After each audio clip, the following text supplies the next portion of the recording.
Hello everybody and welcome to today's video. It is your boy, Supercharged Dude, Yami Noob. It's time to rejoice everybody, to drink from the ceremonial can of Monster Energy, to give swirlies to all of the Honda nerds you can find, because it is H2 giveaway time, baby. I've lost the plot. You know what that means? I might be going to jail if the giveaway winner decides to play Kawasaki Kool-Aid Man and bust through a brick wall on this motorcycle. Come on, I'm kidding about going to jail. You think after all these years of being the czar of motorcycle giveaways, I don't have a strong grasp on sweepstakes legalese? I already replaced your dad once. Who would then replace me if I get locked away? Who will water my plants and feed my Hayabusa? Anyway, I'll bring you more details on this giveaway later in the video. For now, let us wax poetic about the Kawasaki H2 and find out once and for all why Kawasaki bestowed this gift upon us mere mortals. Let's get into it. But first, a haiku about Kawasaki. Revving engine roars, Kawasaki motorbike speeding down the road. So where do we start? The Kawasaki H2 is practically a distillation of 50 years of Kawasaki engineering and ethos. So there are so many bits of fine minutia that all contribute to this machine coming into existence, and subsequently my ability to perforate the space-time continuum at 211 miles per hour. Wait, come on, you didn't know I did that? I gotta flex up on y'all. If you missed the video showcasing our now giveaway H2's gumption over the Texas Mile a few weeks ago, be sure to go back and check that out. But where were we? Oh yeah, Kawasaki. I'm gonna give you the short version today. Kawasaki made bombs, warships, fighter jets, you get the picture. And then they said, let's make motorcycles because money.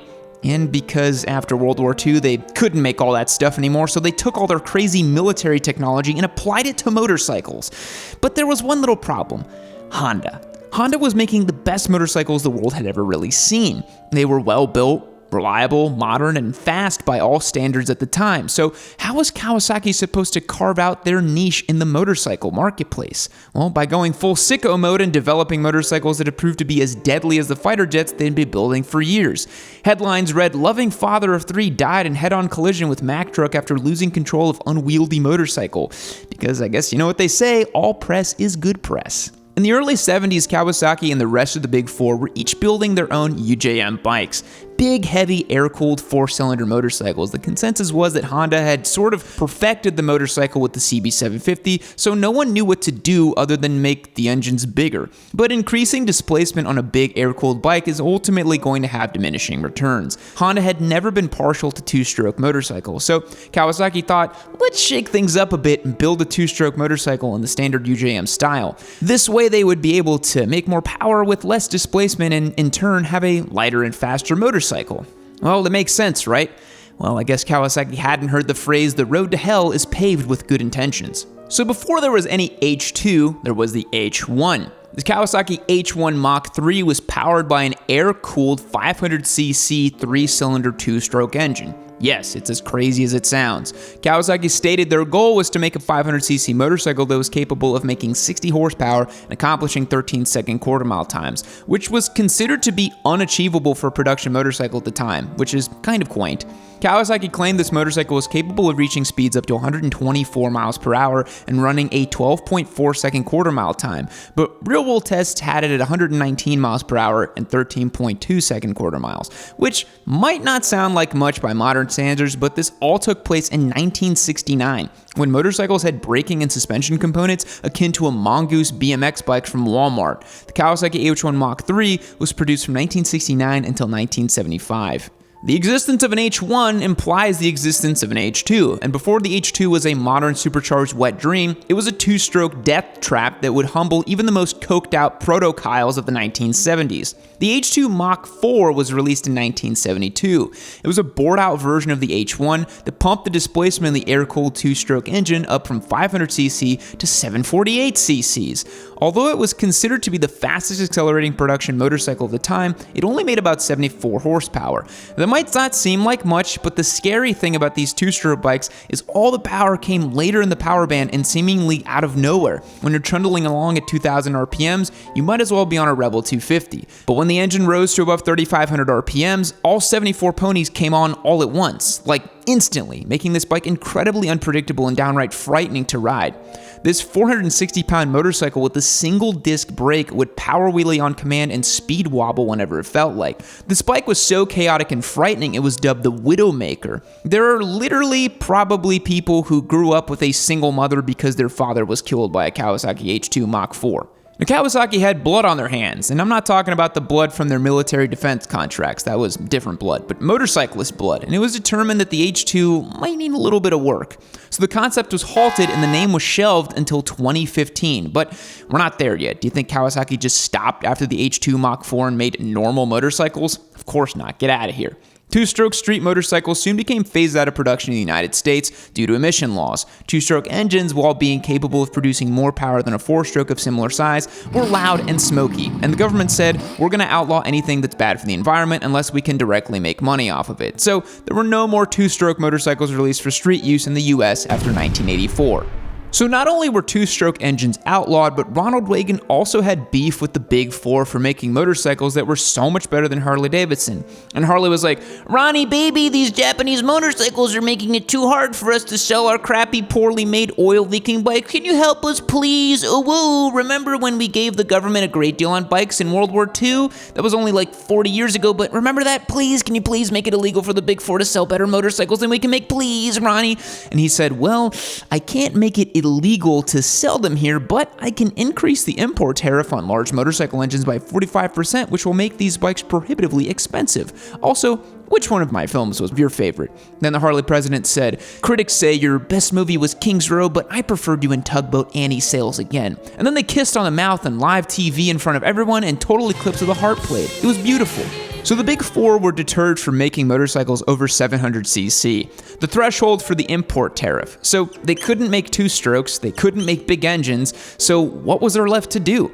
Forced induction, obviously. When in doubt, just jam as much air into an engine as possible. Just jam it in there so good and hard. But before we make any more sexual innuendos, I want to talk about why it is we're here, why we're sharing this digital space together, why you're choosing to watch this video despite the fact that I made your parents break up and ruined your home life. Because you want to win a freaking Kawasaki H2. But why are we even giving this bike away? Have I gone mad? Have I lost the plot entirely? Does art imitate life, or does life imitate art? We're giving it away because Yami Noob is ethereal and timeless. I exist not as a man, but as a vessel. And does a vessel need to personally own both a Turbo Hayabusa and a Kawasaki H2? Nay, the H2 belongs to the people. Plus, I went 211 miles per hour. It's done. I did it. So now we're gonna get this bike more streetable and give it away to one lucky rider. Here's how. You can, number one, purchase an all giveaways membership at yaminoob.co or order anything on the site and get 10 times the entry on every dollar spent towards any sweepstakes. This promotion is going to end on April 19th, so don't sleep on it. Be sure to get yourself entered to win this H2 and supercharge yourself into oblivion.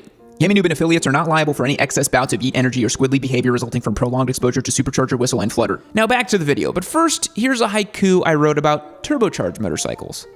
Turbocharger spools. Motorcycle gains power. Wind rushes past me. I'm gonna be a poet. I just know it. See? Rhyming without trying. Turbochargers were all the rage in the 80s. They were starting to become synonymous with performance, style, and innovation. Many European car companies were releasing cars with turbo engines in lieu of larger displacement. Japanese motorcycle companies took a page out of this book and tried to hop onto the 80s turbo train. Each of the Big Four released a turbocharged motorcycle during this time. Don't worry, we have an entire video about the details of the motorcycle turbo wars, so if you want to know more, go back and search Turbo Wars Yami Noob and it'll come up. That's actually a really cool video and a super interesting but brief time in motorcycle histories that many riders don't know about, so be sure to go back and watch that. But for today's video, we're just going to talk about Kawasaki's turbo motorcycle that came out during this time, and spoiler alert, it was commonly accepted that Kawasaki did make the best of the turbocharged motorcycles that came out. In 1983, Kawi released the GPZ 750 Turbo. What a name. This motorcycle had a 738cc four-cylinder engine that was detuned to more easily accept the forced induction with reduced risk of piston melting and rod bending. This motorcycle made 112 horsepower and 73 foot-pounds of torque. At the time, it was advertised as the fastest production bike in the world. I wonder how many times Kawasaki has made that claim in their tenure. It seems like every 10 years or so, they're like, we have the fastest bike in the world. And people are like, no, you don't. Riding the GPZ 750 Turbo, J. Pee Wee Gleason recorded a 10.71 quarter-mile time. But it was not all spooling boost and power wheelies for the GPZ 750 Turbo. As quickly as the Turbo War started, it came to a halt. The Reagan's tariff diminished each year, and it was in place, ultimately outright ending in 1988. And turbocharged motorcycles just didn't really work that well. They were more costly and complicated to produce, and there was really no getting away from turbo lag, which made these bikes uncomfortable for a spirited ride on twisty roads, when you're unsure of when boost is about to build and significantly increase your power. These bikes were cool in a straight line, but no one really wanted to ride one on twisties or on track. And at the same time, technology and engineering was improving in naturally aspirated motorcycles. Even at its best, the GPZ 750 Turbo was on par with the GPZ 1100 in terms of performance, despite being way more complicated to build. And during this time, Kawasaki had a new trick up their sleeve anyways, the GP 900 Ninja. This was the first motorcycle to be marketed with the Ninja name. It would not only redefine Kawasaki's motorcycle offerings, but also set a new precedent for sport bikes across the entire industry. During this time, naturally aspirated engines were able to make more power. They were better engineered, more finely tuned, and made use of modern technologies like water cooling and fuel injection. More attention started to be paid towards handling, braking, and weight reduction. And essentially, the formula that the Ninja created was sort of becoming the precedent for sport bikes up until today. When the industry started to get tired of average leader bikes, the late 90s and early 2000s gave way to open-class, big-ass motorcycles like the Suzuki Hayabusa and the ZX-14R. And while these bikes were cool, really cool, like Nightmare Before Christmas custom-painted Hayabusa cool, they aren't the most practical machines. The Hayabusa has historically been a canvas for experiments in turbocharging as well, and may very well be the most commonly turbocharged motorcycle ever made, but always by the owner with aftermarket parts. So now it's the 2010s. The motorcycle industry needs something new. The sport bike craze of the early 2000s totally waned after the financial crash, and the Hayabusa is seen more of a meme than a serious example of what a modern motorcycle is capable of. Rumors are swirling that Kawasaki is working on a supercharged 1000cc inline-4 motorcycle engine. They have previously experienced supercharging a 4-cylinder engine in a jet ski after all. And in 2013, they released the blueprints for a supercharged motorcycle engine. And in 2015, the motorcycle itself was debuted. The Kawasaki H2 was intentionally named to pay such homage to Kawasaki's history of building the most wild motorcycles possible.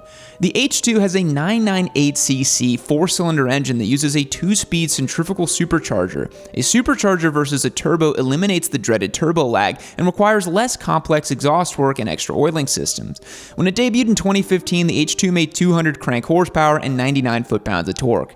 And after an update in 2019, the H2 is now making 228 crank horsepower. What's absolutely insane about these motorcycles is just how much power is left in the engine, able to be tapped with some basic bolt-ons and tuning. To demonstrate this, Kawasaki also sells the H2R, the track-only variant that makes 310 horsepower from the factory and is not road legal.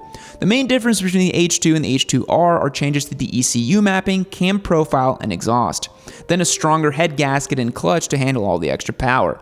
Unlike the H2 Mach IV from the 70s, the modern H2 is equipped with tons of rider aids to make this actually capable to ride. When Cycle World tested the H2 in 2015, they recorded a quarter-mile time of 9.62 seconds, a 0 to 60 time of 2.6 seconds, and a top speed of 183 miles per hour. Since then, a few riders have gone significantly faster than that. With an H2 with only some basic bolt-on parts, Kent Kunitzug went 227 miles per hour. And your boy, your own very Papa Yam, went 211 miles per hour here at the Texas Mile with my fully built H2 at only 58% throttle. This bike is absolutely crazy. So there you have it, the storied history and the past of Kawasaki that ultimately led it to make the H2. One of the coolest, fastest, most absurd motorcycles ever made, and truly the swan song for engineering on two wheels. Since its launch, it has even come out in different versions like the Hypernaked ZH2 and the Sport Touring H2SX. If any of this supercharged goodness sounds appealing to you, be sure to get entered to win my H2. Head over to yammynoob.co, entries end at midnight on April 19th. You're not going to want to miss this historic Yammy Noob giveaway. To wrap it up, here is a haiku about the Kawasaki H2. H2 is insane, so fast that you might cry tears. I am your dad now. Fact, Nolan Bushnell invented both Atari and Chuck E. Cheese. Additional fact, Chuck E. Cheese is short for Charles Entertainment Cheese. Goodbye.